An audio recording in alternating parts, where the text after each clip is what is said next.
আলাদিনের চেরাগ পেলে প্রথমে আপনি কি চাইতেন? আলাদিনের চেরাগ যদি পাই, আমি বলবো আমাকে উড়ার ক্ষমতা দিতে। আমার নিজের একটা প্লেন দরকার। আমি আবার ছোটবেলায় ফেরত যেতে চাই। আমার উইশটা হবে একটা এসইউভি কার। জেনিফার লরেন্সের সাথে দেখা করতে গাড়ি কিনবো, ফেরারি। ইউরোপ ট্যুরে যাব।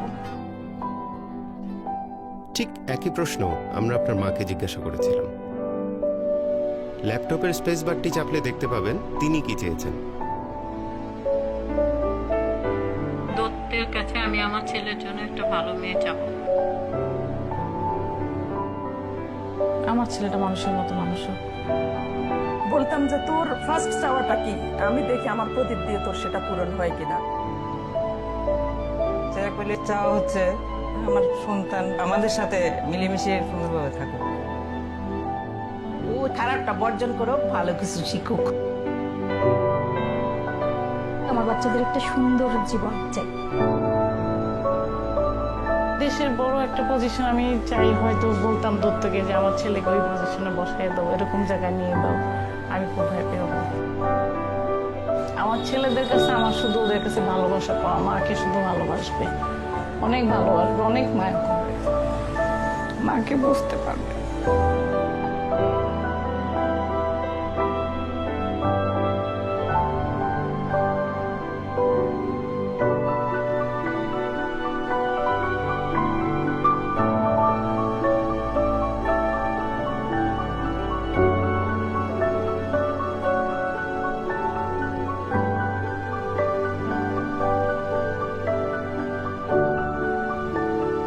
ছোটবেলার অনেক কথা মনে পড়ে গেছে আর কি। আমি উইশ করবো হচ্ছে আমার উইশগুলো ফুলফিল করে। আপনার অনেক ভালোবাসি মাকে। কি চাও তুমি আমার কাছে? কিছু চাই না বাবা, সব ভালো হবে না বাবা। প্রত্যেক ফোঁটা পানির জন্য আমি ক্ষমা চাই তোমার কাছে। আমার সবচেয়ে সুন্দর আর সবচেয়ে কিউট আম্মু। সরি মা। যে মানুষটার পরম মমতায় কাটে আমাদের প্রতিটা মুহূর্ত, সেই প্রিয় মানুষটি আমাদের মা। সেই মাকে শুধু মা দিবসে কেন, প্রতিদিনই বলব, মা তোমায় ভালোবাসি, অনেক ভালোবাসি। মা দিবসে এই উপলব্ধিই হোক আমাদের সবার চলার পথের